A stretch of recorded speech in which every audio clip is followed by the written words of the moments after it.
Your grandfather's tool shed contained 12 implements that could outwork any modern garden centre.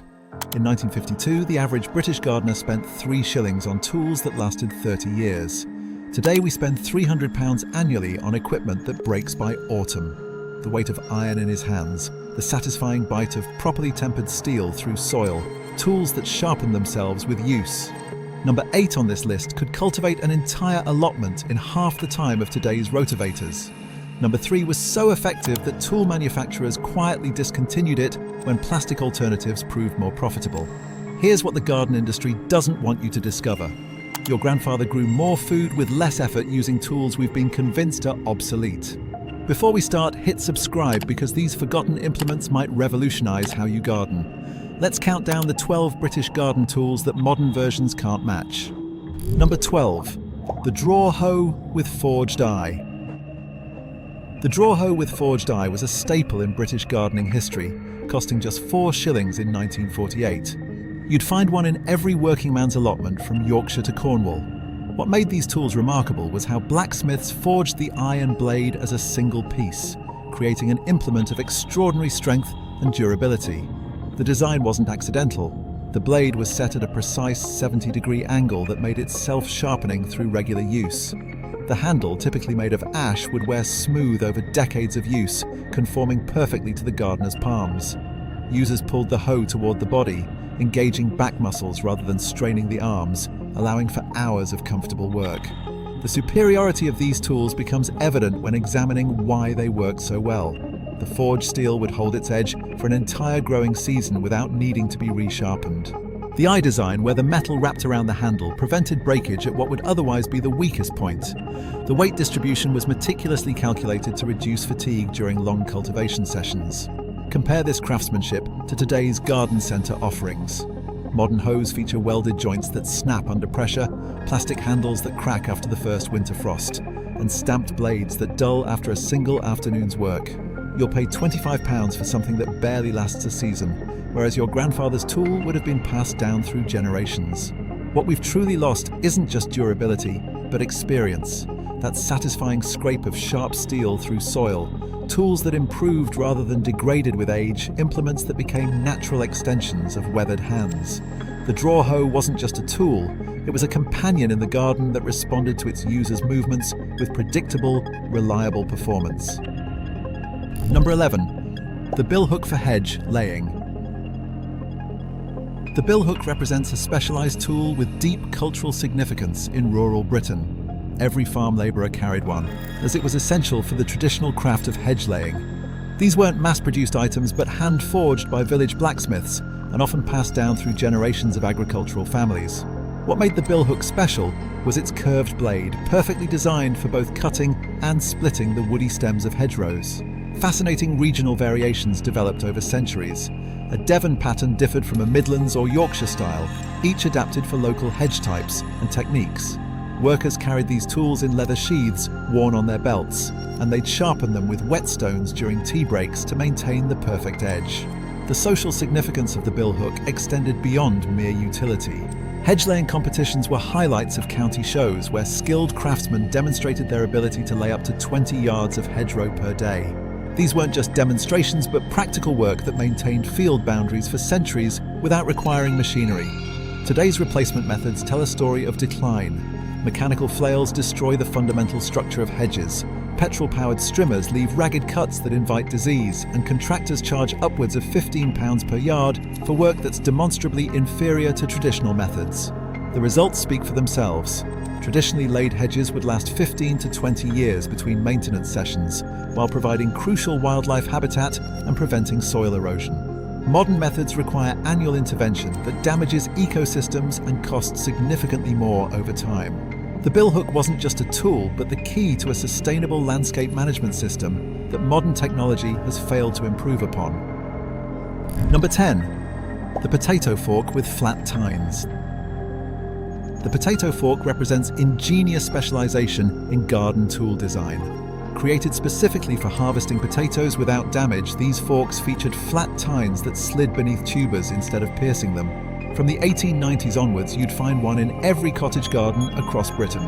The process of using such a fork was an exercise in efficiency. 4 flat tines, spaced exactly 3 inches apart, would gently lift the entire hill of potatoes intact. Children would often follow behind the main digger, collecting the undamaged crop that lay exposed on the surface. The entire system was designed around preserving the harvest. The superiority of this approach becomes clear when we examine the results. 0 potato damage compared to using spades or modern forks, entire hills lifted cleanly from the soil, and tines specifically designed to push soil aside rather than pierce through the valuable crop. Every aspect served the purpose of maximizing usable harvest. Modern alternatives fail dramatically by comparison. Standard garden forks regularly pierce potatoes during harvesting, mechanical harvesters bruise up to 30% of commercial crops, and plastic alternatives bend under load. When parts wear out, replacement tines are virtually unavailable, rendering entire tools useless. The economic impact of this seemingly simple design difference was substantial. Undamaged potatoes stored successfully through winter, reduced waste meant larger effective harvests, and families could sell surplus at market without concern for quality issues. A single tool directly affected food security and potential income for working families, something we've largely forgotten in our age of disposable gardening equipment. Number 9. The long-handled spade with treads. The long-handled spade represents ergonomic design perfected through generations of practical experience. These tools featured 42-inch ash handles as standard, significantly longer than today's offerings. Steel treads were welded to the blade shoulders, designed for men working 12-hour days in market gardens where efficiency and comfort were essential. The technique for using such a spade demonstrates why the design matters. The extended handle dramatically reduced back strain by improving leverage, while the treads protected boot soles from wear and provided secure footing when driving the blade into resistant soil. Even the blade angle was optimized specifically for British clay soils. For many workers, the rhythm of digging became almost meditative, possible only with tools that worked with the body rather than against it. Craftsmanship details reveal why these tools performed so exceptionally. Handles were selected from slow-grown ash with grain carefully aligned for maximum strength. Steel treads were hand-welded by skilled craftsmen who understood the stresses the tool would endure. Every element served both immediate function and long-term durability. Modern degradation of this design is evident in today's garden centers. Handles now measure 36 inches maximum. There are no treads on consumer spades. Fiberglass handles snap in cold conditions, and Chinese steel quickly loses its temper. We've sacrificed performance for cost-cutting. The physical reality tells the final story. Your grandfather could dig for hours without debilitating fatigue, while modern gardeners develop back problems after just 30 minutes. Today's tools are designed for profit margins rather than performance, with planned obsolescence replacing the craftsmanship that once made British garden tools the envy of the world. Number 8. The wheel hoe with interchangeable blades. The wheel hoe represents perhaps the most dramatic example of efficiency lost to modernity. Popular from the 1920s through the 1950s, these tools could help a single gardener cultivate an entire allotment in a morning. Multiple blade attachments allowed for different crops and conditions, though the initial purchase cost the equivalent of a week's wages, an investment gardeners made willingly because of the returns it provided. The system's genius lay in its mechanical advantage. The wheel provided forward momentum, meaning the operator guided rather than pushed the implement. Interchangeable blades allowed for cultivation, weeding, ridging, and furrowing, effectively replacing 4 or 5 separate tools. This versatility made it indispensable for serious food production. Efficiency comparisons are startling. The wheel hoe cultivated 10 times faster than hand hoeing, required no fuel or maintenance beyond occasional oiling, and worked effectively in wet conditions when tractors and motorized equipment couldn't enter fields without causing damage. It represented human-powered technology at its finest. Its discontinuation tells a story about changing priorities. Manufacturers couldn't sell replacement parts profitably in an era moving toward disposable consumer goods. Rotavators promised easier operation without mentioning their soil-damaging properties, and suburban gardens became too small to justify such specialized equipment as housing developments replaced allotments. What we lost was more than a tool but a system of knowledge. Wheel hoes provided gentle cultivation that preserved soil structure, created no compaction from heavy machinery, and allowed quiet operation for early morning work before the heat of the day. An entire approach to efficient, sustainable gardening disappeared with this single implement. Here's where things get interesting. The tools we've covered so far were about efficiency and endurance. But your grandfather understood something modern manufacturers have forgotten entirely. Tools weren't just implements, they were investments that paid dividends in every harvest. Each one was designed by craftsmen who used them daily, not engineers who'd never held a spade. The next tools show how British ingenuity solved problems we didn't even know we had. Number 7. The scythe with properly set, snath. The scythe represents a perfect marriage of ergonomics and efficiency. Every farm had multiple scythe blades for different conditions, but what made them remarkable was the snath, the handle, custom fitted to each user's height. Blade angles were meticulously adjusted for different grasses and grains, creating a tool that responded perfectly to its purpose and user. The art of scything was passed down through generations. It involved a rhythmic sweeping motion with the blade held parallel to the ground. Whetstones were carried in hip holsters for regular edge maintenance, and cutting typically occurred at dawn when dew softened stems for cleaner cuts. The entire practice represented embodied knowledge that machinery cannot replicate. Regional variations highlight the sophistication of this seemingly simple tool. Yorkshire patterns were designed for rough grass, Somerset styles excelled with grain crops, and Welsh mountain scythes were shorter to accommodate work on steep slopes. Each variant represented generations of refinement based on practical experience. Modern replacement failures are numerous. Strimmers require petrol, create noise pollution, leave ragged cuts that encourage disease, and cost upwards of £200 annually in fuel and maintenance. They represent a technological step backward disguised as progress. What we truly lost with the decline of scything extends beyond practicality. We lost silent early morning cutting that connected gardeners with natural rhythms, clean cuts that promoted grass health rather than damaging it, exercise that strengthened core muscles rather than straining wrists and shoulders, and a profound connection to seasonal patterns that modern gardening has largely abandoned. Number 6. The dibber with graduated markings. The dibber exemplifies how even the simplest tools benefited from thoughtful craftsmanship. Hand-turned from ash or oak, these tools featured graduated markings for different seed depths, a detail entirely absent from modern equivalents. Every serious gardener owned several sizes, recognizing that precision planting directly affected germination success. The precision this tool allowed was remarkable. Gardeners could create exact hole depths for each seed type, maintain consistent spacing for maximum yield, and work comfortably for hours thanks to grips shaped for human hands. The pointed tip was often hardened in fire to prevent wear, ensuring decades of reliable service. The seed wisdom embodied in these simple tools represented generations of accumulated knowledge. Onion sets required 2-inch depths, broad beans 3 inches, runner beans 4 inches, each marking worn smooth by decades of planting. The tool itself became a physical repository of horticultural expertise. Modern alternatives fall dramatically short. Plastic dibbers break after a single season, rarely include depth markings, feature uncomfortable grips that cause blisters, and come with seed packets providing only vague planting instructions. We've lost both the tool and the knowledge it contained. The results of this precision approach speak for themselves. Perfect germination rates, no wasted seeds, rows so straight they appeared machine-planted. Gardens created with these tools fed families rather than merely decorating properties. The dibber represents how even the simplest implements were once designed with serious food production in mind rather than casual hobby gardening. Number 5. The Canterbury hoe with swan neck. The Canterbury hoe demonstrates sophisticated problem-solving in tool design. Developed in Kent hop gardens, its swan neck design allowed work between closely planted rows without damaging valuable crops. The blade angle was precisely calculated for weed cutting just below the soil surface. The innovation lies in the curved neck, which kept hands safely away from plants while allowing the blade to skim just below soil level. This design severed weeds without disturbing crop roots, a crucial distinction from modern hoeing techniques that often damage shallow-rooted vegetables. Specialized uses reveal why this tool was so valued by market gardeners.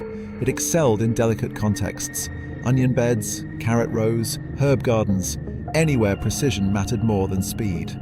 Professional growers recognized its value for maintaining high-value crops. Its disappearance from garden sheds had little to do with performance. The Canterbury hoe required skill to use effectively, and it was cheaper to manufacture straight-necked versions. As suburban gardening replaced serious food production, consumers preferred easier tools, even if those tools delivered inferior results. The lost technique represented by this tool transformed weeding from drudgery into surgical precision. Crops remained undisturbed during cultivation, soil structure was preserved rather than damaged, and gardens maintained a professionally manicured appearance with minimal effort once the skill was mastered. The Canterbury hoe reminds us that sometimes the most effective solution isn't the most obvious or the easiest to market. Number 4. The mattock with adze blade. The mattock represents versatility and power combined in a single implement. Essential for breaking new ground, it featured a combination pick and adze blade that made it indispensable for centuries when clearing woodland for cultivation, a common task when most food was locally produced. The power of this tool lay in its dual-purpose design. The pick end broke through roots and stones that would defeat lesser tools, while the adze blade shaped and smoothed soil in preparation for planting. A single tool effectively replaced multiple implements, making it economical despite its higher initial cost. Construction quality explains the mattock's legendary durability. The head was forged as a single piece, with the eye tapered to prevent handle loosening under stress.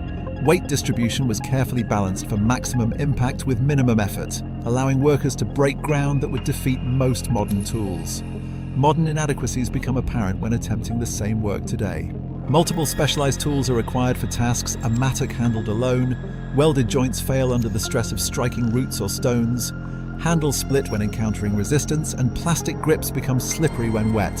What once required one tool now demands an entire shed full of inferior replacements. The capability of a well-made mattock bordered on the legendary. It could clear and prepare ground that defeated modern tools, break through clay hardpan that challenges even motorized equipment, shape drainage channels that prevented flooding, and last for generations of hard use. Perhaps most importantly, it required no fuel, created no pollution, and made no noise beyond the satisfying thunk of blade meeting soil. The tools above required skill, but they rewarded that skill with performance no modern equivalent can match. Your grandfather didn't just own these tools, he mastered them. Each implement became an extension of his body, worn smooth by decades of capable hands. The final tools on this list represent the pinnacle of British garden craft, solutions so elegant that modern engineers still can't improve upon them. Number 3. The broadfork with curved tines. The broadfork represents a sophisticated understanding of soil health that predated modern soil science. Developed for deep cultivation without turning soil layers, it preserved soil structure and beneficial organisms in a way that motorized alternatives cannot match. Market gardeners relied on these tools for intensive food production when understanding soil as a living system. The technique for using a broadfork illustrates its gentle effectiveness. The operator stepped onto the crossbar, using body weight rather than arm strength, then rocked the handles back to lift and aerate soil without inverting layers. This method worked in virtually any weather conditions and required no external power source. The soil science behind this approach has been validated by modern research.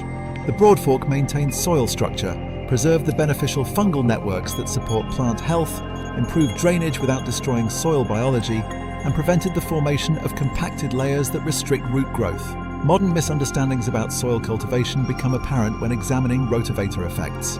These machines destroy soil structure, create hardpan layers that restrict roots, kill beneficial organisms that took years to establish, require repeated passes that waste time and fuel, and ironically compact soil with their weight despite supposedly aerating it. The superior results from broadfork cultivation speak volumes. Soil remained friable for the entire growing season, rather than crusting after rain. Crops rooted deeper into properly aerated substrates. Water retention improved while drainage problems decreased, and all this came with zero fuel costs or maintenance requirements. The broadfork represents ecological wisdom embedded in tool design long before sustainability became a marketing term. Number 2. The hay knife with serrated edge. The hay knife might seem specialized, but its versatility made it essential in traditional gardens. Designed specifically for cutting hay bales, its serrated edge was engineered for efficiently slicing through fibrous materials. The blade length perfectly matched standard bale widths, demonstrating how tools evolved alongside the materials they were meant to handle. The craft of using such a knife involved a specific sawing motion through compressed hay. The blade angle prevented binding in dense material, and the handle position provided maximum leverage for difficult cuts. Mastering this tool allowed gardeners to precisely portion animal fodder while minimizing waste. What made this tool remarkable was its multiple uses beyond its primary purpose. Beyond cutting hay bales, it excelled at dividing compost heaps, trimming hedge bases, shaping straw mulch, and dozens of other garden tasks involving fibrous materials. Few modern tools offer such versatility across different contexts. Modern replacement problems highlight what we've lost. Chainsaws are dangerous, expensive to maintain, and excessive for many garden tasks. Handsaws quickly bind in fibrous material, and no modern tool matches the hay knife's unique combination of versatility and safety. We've replaced a single effective tool with multiple inferior alternatives. The lost efficiency is perhaps most striking. The hay knife provided clean cuts through any fibrous material, required no power source, maintained a sharp edge for decades with minimal maintenance, and remained significantly safer than powered alternatives.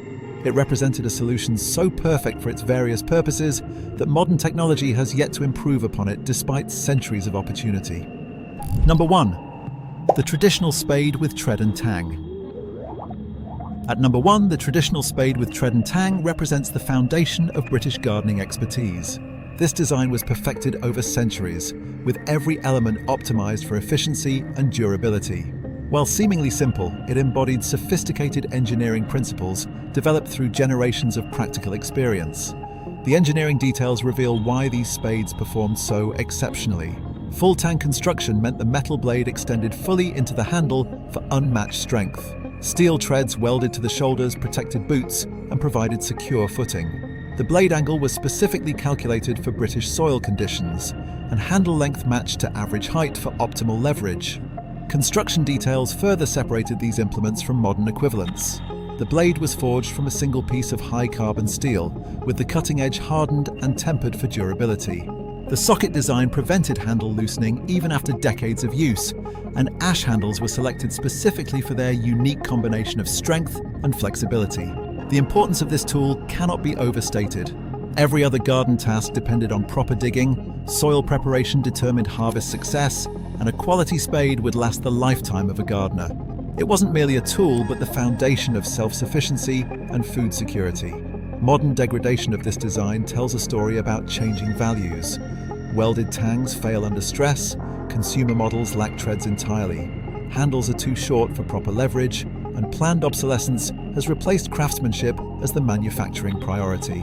We now treat spades as disposable items rather than lifetime investments, with predictable results in performance and durability. Here's my challenge for you. Visit an antique shop, car boot sale, or elderly neighbor's shed and find just one of these tools. The broad fork for soil that stays loose all season. The wheel hoe that makes cultivation effortless. The traditional spade that your great-grandfather would recognize. Just one. Then use it for a month and tell me if your back feels different. If your soil looks healthier, if gardening becomes less like work and more like craft. Share which tool you're hunting for in the comments. I want to know if the scythe gets more interest than the dibber. I want to hear if anyone else remembers the satisfying weight of properly forged steel. Because these weren't just garden tools, they were the foundation of British self-sufficiency, designed when quality mattered more than quarterly profits. Your grandfather knew that good tools were investments that paid dividends in every harvest. Now you know too.